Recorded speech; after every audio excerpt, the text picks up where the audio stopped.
Very good morning class 11। जय Hind class 11। Welcome to online class of Shri Ram public school. मैं धर्मेंद्र सिंह आपका विषयाध्यापक। पिछली ऑनलाइन क्लास में हमने राम नरेश त्रिपाठी द्वारा रचित पथिक के कुछ अंश पढ़े थे।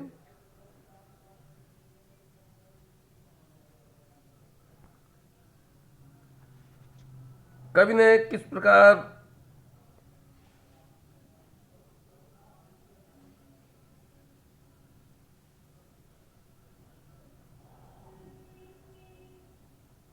प्रकृति के सौंदर्य का वर्णन किया है,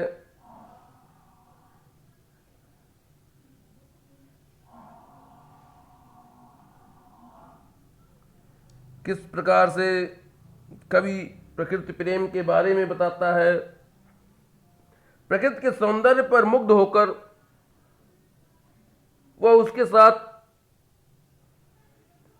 रहना चाहता है, अपना समय व्यतीत करना चाहता है।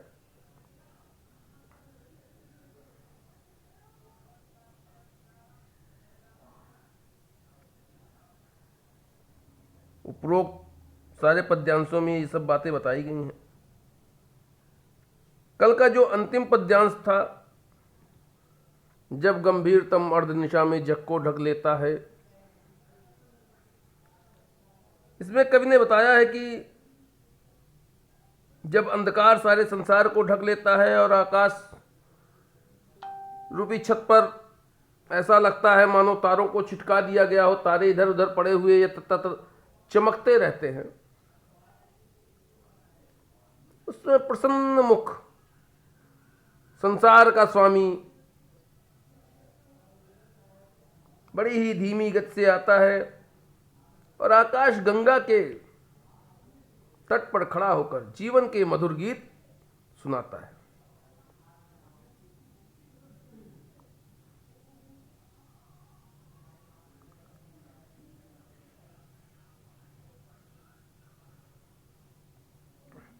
अगला पैराग्राफ है, उससे ही विमुग्ध हो नभ में चंद्र विहंस देता है, वृक्ष विविध पत्तों पुष्पों से तन को सज लेता है। पक्षी हर्ष संभाल न सकते मुग्ध चहक उठते हैं, फूल सांस लेकर सुख की सानंद महक उठते हैं।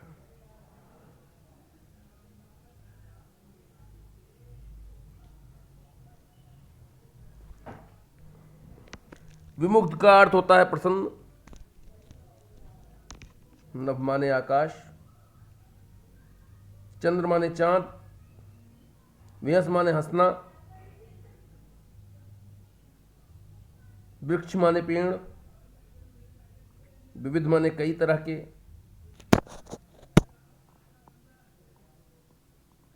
तन माने शरीर, मुग्ध मतलब प्रसन्नता के साथ, सानंद मतलब होता है आनंद सहित। कहता है जो जीवन का, जो संसार का स्वामी है, जीवन के मधुर गीत जो गा रहा है, उसके इस कार्य पर मुग्ध होकर उससे ही विमुग्ध हो नभ में चंद्र विहंस देता है। ऐसा लगता है मानो आकाश अपनी, अरे चांद जो है आसमान में, चांद है आसमान में अपनी प्रसन्नता किरणों के माध्यम से प्रकट कर रहा हो। वृक्ष विविध पत्तों पुष्पों से तन को सज लेता है और उसके जीवंत गीतों को सुनकर वृक्ष अपने पत्तों व फूलों से अपने शरीर को सजा लेते हैं। पक्षी हर्ष संभाल न सकते मुग्ध चहक उठते हैं।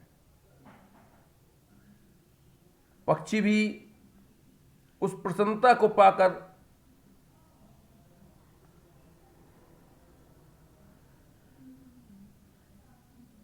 उसको संभाल नहीं पाते हैं।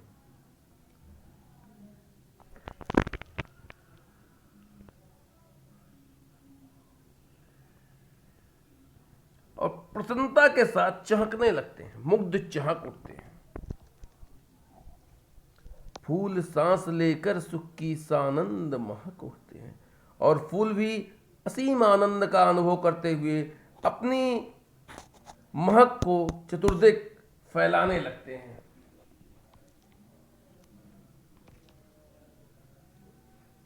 संस्कृत निष्ठ शब्दावली युक्त खड़ी बोली, मुक्तक छंद, प्रकृति का मानवीकरण,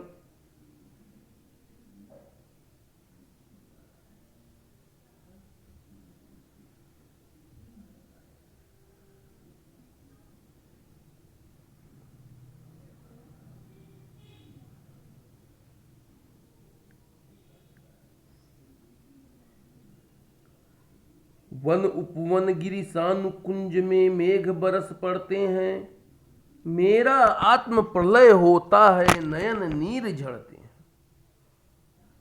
पढ़ो लहर तत तृण तरु गिरि नभ किरण जलद पर प्यारी, लिखी हुई यह मधुर कहानी विश्व विमोहन है।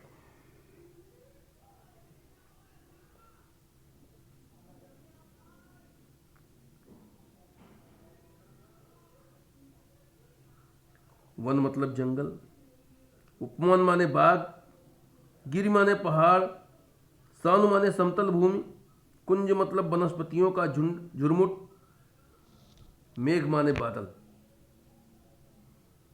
आत्म प्रलय का अर्थ होता है मन का फूट पड़ना,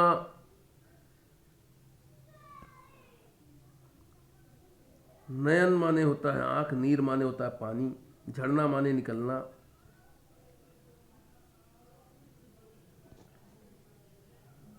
तट माने किनारा, लहर माने जो जल की लहरें आती जाती हैं। तृण मतलब घास या तिनका, तरु माने पेड़,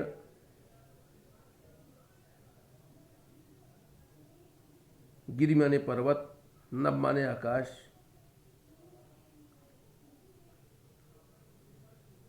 जलद माने बादल, किरण माने किरण।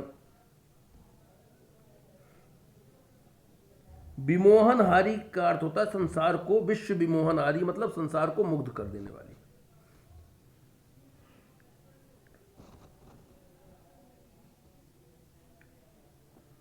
पथिक कहता है, कवि कहता है कि पथिक प्रकृति के सौंदर्य से अभिभूत है।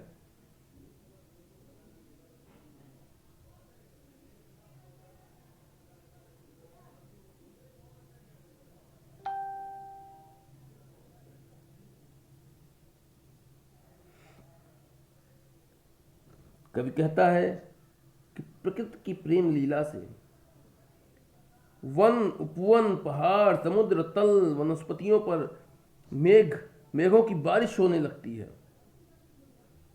स्वयं मेरा आत्म प्रलय होता है, स्वयं पथिक का भी आत्म प्रलय हो जाता है। उसके भी आंखों से वो भी भावुक हो जाता है, उसकी भी आंखों से अश्रु की धाराएं अविरल बहने लगती हैं।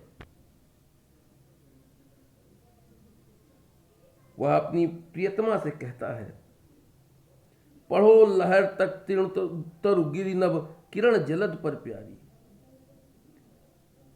लहरों पर, तटों पर, तृण तिनकों पर, वृक्षों पर, पहाड़ों पर, आकाश में लिखी हुई यह मधुर कहानी विश्व विमोहनहारी।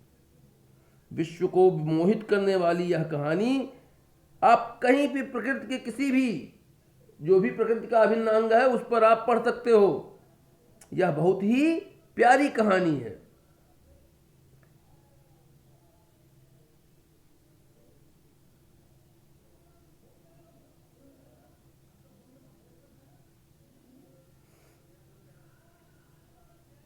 कैसी मधुर मनोहर उज्जवल है यह प्रेम कहानी, जी में है अक्षर बने इसके बनूं विश्व की मानी।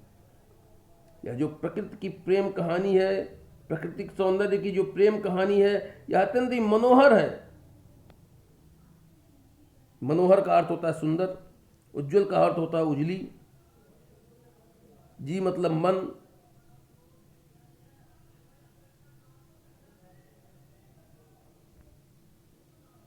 वाणी मतलब होता है भाषा,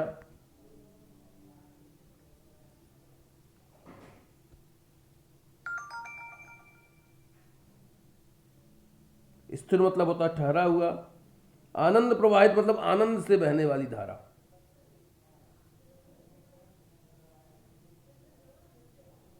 सुखकर मतलब सुखदाई। परम मतलब अत्यधिक, अतिशय माने भी अत्यधिक। तो कवि कहना चाहता है कि प्राकृतिक सौंदर्य की यह कहानी अत्यंत ही मधुर, मनोहर व पवित्र है।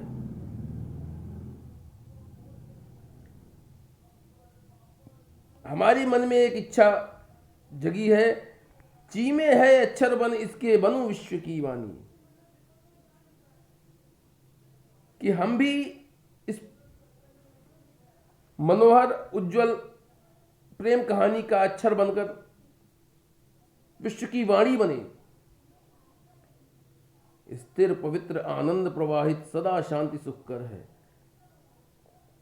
यह सदा आनंद प्रवाहित होता है, यहाँ पवित्रता है तथा सुख देने वाली शांति है। आहा, प्रेम का राज्य परम सुंदर है, अति सुंदर। यह जो प्रेम का राज्य है यह सुंदर, अत्यंत ही सुंदर है।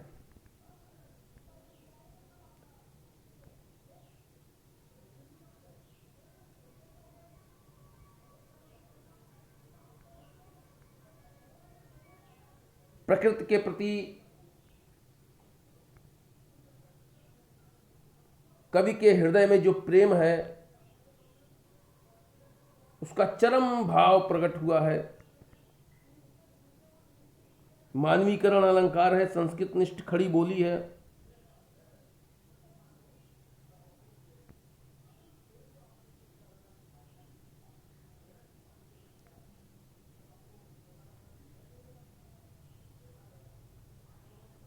आंसुओं के लिए नयन नीर का प्रयोग किया गया है।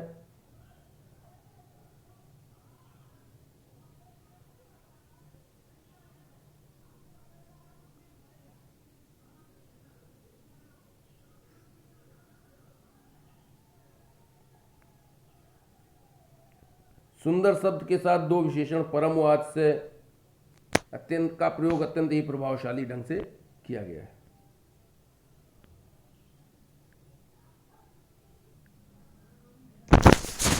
अब हम इन काव्यांशों पर आधारित आपको कुछ प्रश्न देंगे।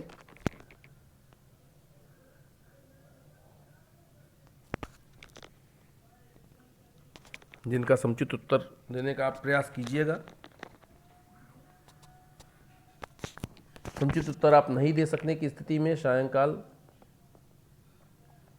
6:30 to 7 PM के बीच में आप अपने प्रश्नों को, अपनी जिज्ञासा को शांत कर सकते हैं। प्रथम प्रश्न है, चंद्रमा के हंसने का क्या कारण है? चंद्रमा के हंसने का क्या कारण है? प्रश्न नंबर 2, वृक्ष व पक्षियों पर क्या प्रभाव पड़ता है? वृक्ष व पक्षियों पर क्या प्रभाव पड़ता है? प्रश्न नंबर 3, प्रकृति के लिए कवि ने किन किन विशेषणों का प्रयोग किया है? प्रकृति के लिए कवि ने किन किन विशेषणों का प्रयोग किया है? प्रश्न संख्या 4,